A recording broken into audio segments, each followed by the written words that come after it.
Assalamualaikum warahmatullahi wabarakatuh. Perkenalkan, saya Faizatul Pramudia, mahasiswi program studi bimbingan dan konseling Universitas Negeri Yogyakarta. Pada kali ini, saya akan menyampaikan materi mengenai analisis diri menurut teori kepribadian Carl Gustav Jung.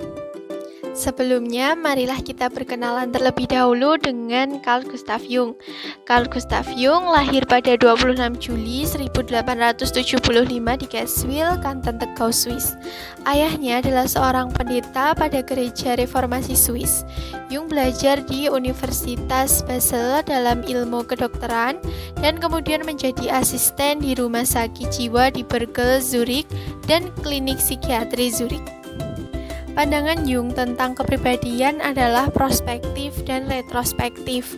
Prospektif memiliki arti bahwa ia melihat kepribadian itu ke depan, ke arah garis perkembangan sang pribadi di masa depan.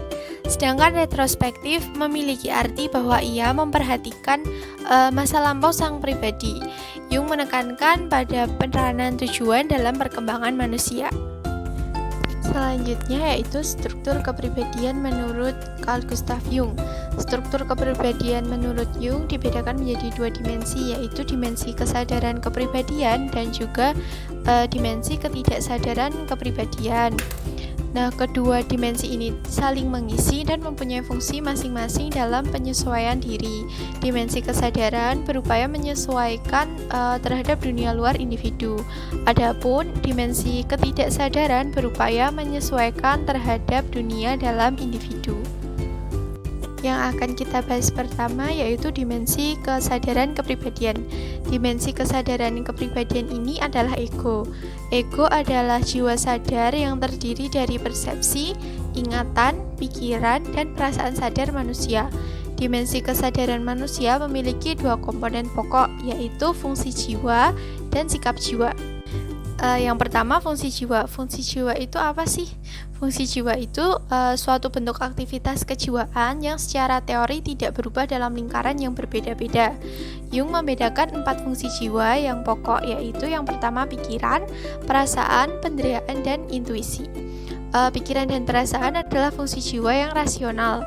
Dalam fungsinya, pikiran dan perasaan bekerja dengan penilaian. Pikiran menilai atas dasar benar dan salah. Adapun perasaan menilai atas dasar menyenangkan dan tidak menyenangkan. Kedua fungsi jiwa yang irasional yaitu penderiaan dan intuisi tidak memberikan penilaian, melainkan hanya semata-mata pengamatan. Penderiaan mendapatkan pengamatan dengan sadar melalui indera. Adapun intuisi mendapat pengamatan secara tidak sadar melalui naluri.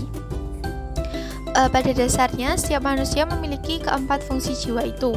Akan tetapi biasanya hanya salah satu fungsi saja yang paling berkembang atau dominan. Fungsi yang paling berkembang itu merupakan fungsi superior dan menentukan tipe kepribadian orangnya. Jadi ada tipe orang pemikir, tipe orang yang perasa, tipe penderia, dan juga tipe intuit. Selain fungsi jiwa, dalam komponen kesadaran kepribadian juga terdapat sikap jiwa. Sikap jiwa ialah arah dari energi psikis yang menjelma dalam bentuk orientasi manusia terhadap dunianya.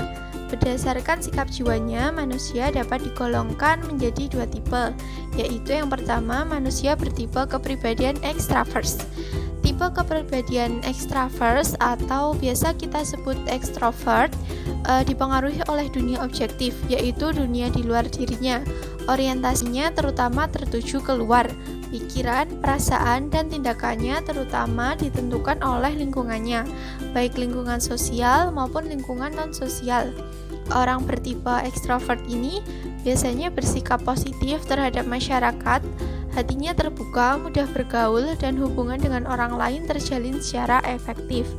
Tetapi ada juga bahaya yang bisa ditimbulkan dari orang yang bertipe extravert ini, yaitu apabila keterikatan kepada dunia luar itu terlampau kuat sehingga ia tenggelam di dalam dunia yang objektif, kehilangan dirinya atau asing terhadap dunia subjektifnya sendiri.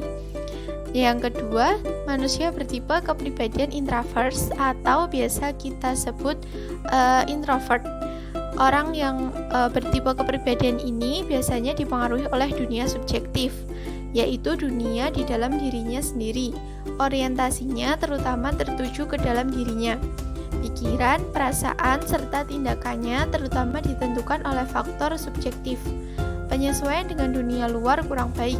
Jiwanya tertutup, sukar bergaul, sukar berhubungan dengan orang lain, dan kurang dapat menarik hati orang lain. Penyesuaian dengan hatinya sendiri baik. Bahaya tipe kepribadian introvert atau introvert ini ialah kalau jarak dengan dunia objektifnya terlalu jauh, maka orang tersebut lepas dari dunia objektifnya. Selanjutnya, dimensi yang kedua dari struktur kepribadian menurut Jung yaitu dimensi ketidaksadaran kepribadian. Dimensi ketidaksadaran kepribadian ini dibagi menjadi dua lingkaran, yaitu ketidaksadaran pribadi dan ketidaksadaran kolektif. Ketidaksadaran pribadi. Ketidaksadaran pribadi ini berisi kompleks perasaan, pikiran, persepsi, dan ingatan. Ketidaksadaran kolektif. Ketidaksadaran kolektif ini berisi hal yang diperoleh seluruh jenis manusia selama pertumbuhan jiwanya melalui generasi yang terdahulu. Selain ketidaksadaran pribadi dan ketidaksadaran kolektif, dalam dimensi ketidaksadaran menurut Jung ini juga terdapat bentuk khusus dari isi ketidaksadaran. Yang pertama, bayang-bayang. Bayang-bayang yaitu segi lain dari kepribadian, yakni kekurangan yang tidak disadari.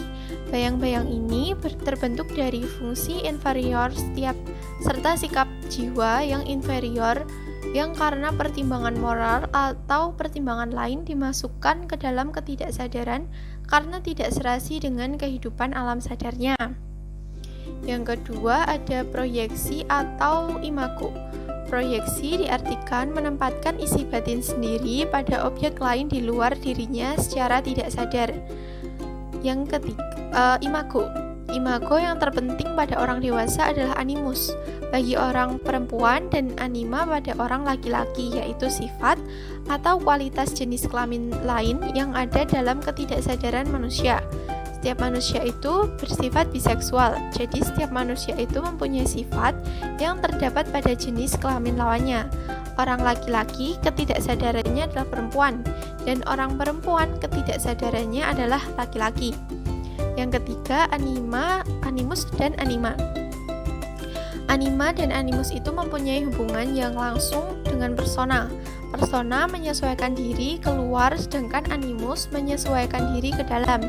Jadi, persona adalah fungsi perantara antara aku dan dunia luar, sedangkan anima dan animus adalah fungsi perantara antara aku dan dunia dalam.